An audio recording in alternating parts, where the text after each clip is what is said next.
Hi guys, today I thought I would film a video on how to cope with your mental health while studying. I've got 10 tips for you. I've just got back from uni and this just popped into my head because I'm so stressed out right now, and yeah, I thought this would be quite a good video to film, and I hope that you find it useful in some way or another. My first tip is value yourself. Now what I mean by this is you need to give yourself a break. Like, stop beating yourself up and realise that you are important. You just need to accept who you are and accept yourself, because if you hate yourself then you're not going to be able to do what you want to do. Treat yourself with respect and kindness and avoid self-criticism. So stop beating yourself up about what you haven't done or what homework you haven't done, lessons you've missed, how late you are, or whatever it is, and make time for your hobbies and interests. Make time for yourself. You need to value yourself. Yes. Second tip is to take care of your body. So by this I mean, obviously make sure that you're sleeping enough, because sleep is very important to be able to function and be able to study and work and keep those concentration levels up. So get yourself into a good sleeping routine, because that will definitely reduce stress a lot more and make you function better. So yeah, I would say sleep is massively important to help with your mental health. Nutrition, obviously you need to make sure that you're having a healthy diet. I hate the word healthy, but what I mean is all the food groups. You need to make sure that you're getting a balanced diet, eating enough, because your brain won't be able to fuel without it, and obviously that brings your mood down. If you're not eating enough, you won't be able to concentrate and you'll find studying very hard. If you have an eating disorder, this is very hard to deal with, but it is really, really important if you want to pass your GCSEs, A-levels, anything like that. You can't reach your full potential in anything unless you are looking after yourself. So food, sleep, water. Water is a massive thing. I struggle with this because I never seem to drink water. I'm always drinking coffee or caffeine or something like that, but obviously it's good for you, keeps you healthy, keeps your skin good and keeps you hydrated, obviously, and that is very important. And the final part is exercise. And by this I don't mean overly exercising, doing ridiculous amounts a day, like half an hour walking a day or walking your dog or anything like that. Like simple exercises, you probably do it at school anyway, that counts as exercise. Just getting out of the house and doing some mild exercise just to get your brain moving and stuff, which will help your mental health massively. Third tip is to surround yourself with good people, because if you surround yourself with good people then the chances are you are going to be happier. Fourth tip is give yourself, and by this I mean helping others. So whether that be helping someone cross the road, helping someone get off the bus, like prams and stuff, or old elderly people, helping your mate out with anything, anything to help somebody else, because chances are if you help someone else it's going to make you feel better within yourself. Tip 5 is to learn to deal with stress. Now this is really hard to just say, because you're thinking, well, how do I just cope with stress? It's not that simple, Liv, because it's not. I know that. Because I don't deal with stress very well either.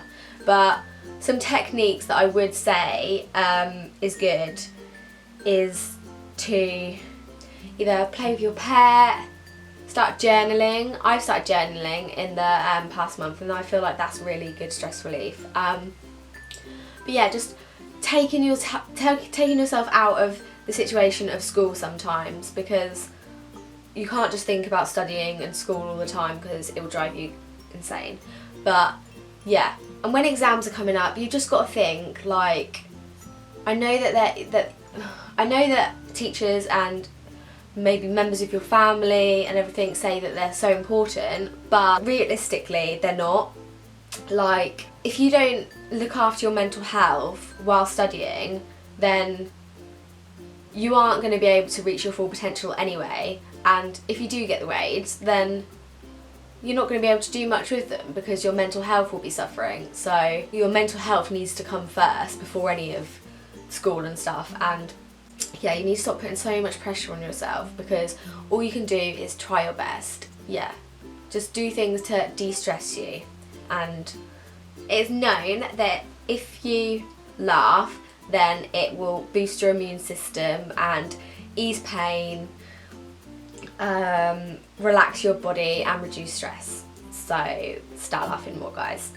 Tip 6 is to quiet your mind, and you can do this by mindfulness, or you can get some meditating apps on your phone and stuff, and it's just to shut out the voices, and because your head can go full pace when you're at school and everything, and your head's just full of it all, with anxiety and stress and all of that. So what you need to do is try and quiet your mind into just relaxing and taking yourself out of the situation and just concentrating on the little things and the moments, because you need time to yourself, and you can't think about education and stuff all the time.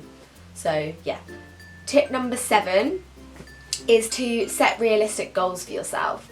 So don't keep putting so much pressure on yourself to get, oh, I need to get this homework done by then, I need to be at this place, I need to make sure that I go to gym tonight, I need to go to dance, all of that. Stop setting yourself too many goals. Set realistic ones. So that might be, well, I'm going to attend school every single day this week, or I'm going to make sure that I'm in at least twice this week. If you set too many goals, your expectations, you're going to be upset when you don't meet them, and you're going to feel like a failure. And yeah, it's not worth it's worth setting yourself realistic expectations. Number 8 is break up routine. Hang around with different friends, or eating something different, having something different for breakfast, going somewhere different after school, like anything. Like, occasionally break up your routine so you don't get too stuck in it and rely on it. Number 9 is to avoid alcohol and drugs. Now, I think this is pretty much an obvious one, but by that I don't mean like don't drink alcohol and stuff like that, because I'm one to talk. But yeah, enjoy yourself and drink, but what I would say is, while suffering with mental health, alcohol can be a depressant in itself, and some people find ways of cope with that, and it's not a good idea because it basically just fucks you up, doesn't it? Let's be honest. Yeah, it's not a good idea. So I would not recommend doing alcohol and drugs, kids, okay? Stay safe. And my last and final tip is to get help when you need it. So make sure that you tell your teachers when you're struggling, because there's so many support systems that can be put in place these days. Like, there's counsellors, there's mentors, tutors, therapists, all of that. Get help and don't suffer in silence, because no one is a mind reader and they can't tell what's going on in your head. So if you're really struggling, then reach out for help, because the chances are that someone is going to be able to support you in some sort of way, whether that be a teacher, a friend, a parent. And why make your mental health any worse than it is, when by confiding in someone it will help you and aid you through your studies? Because sometimes you can't go into school or college, or you're struggling or whatever. Like, it's okay to do, it's okay to struggle with your mental health and have days off, like it's normal, but what you need to do is communicate with people and tell them how you're honestly feeling, because it is the only way that people are going to be able to help you. I know how hard it is to open up to someone, but maybe start off with a friend, or I don't know, yeah, start off with a friend and just work your way up to telling a teacher, or if you find telling the teacher easier, then do that, but don't keep it to yourself, because the more you keep it bottled up, the worse your mental health is going to get. So that's my 10 tips to dealing with your mental health while studying. I hope you guys enjoyed this video, and give it a thumbs up if you did. I hope you are all having a lovely day, and I hope school or college or uni is going well for you, and don't beat yourself up, because you can do it. I believe in you. Look after your mental health. Relax, chill out, and look after your mental health, because if you look after your mental health, then studying and school and whatnot is going to be so much less stressful for you and easier. So yeah. If you have any video suggestions, or you want any more mental health topics, or beauty, lifestyle, anything, I'm sorry that I haven't been able to film any videos, but I've been at uni. It's been a bit stressful, but I'm going to try and get back into maybe filming once a week or every 2 weeks. Not going to put the pressure on myself, but yeah. So comment me some video suggestions down below if you want me to do anything, and I'll leave my links in the down bar below, and I shall see you in the next video. Bye guys!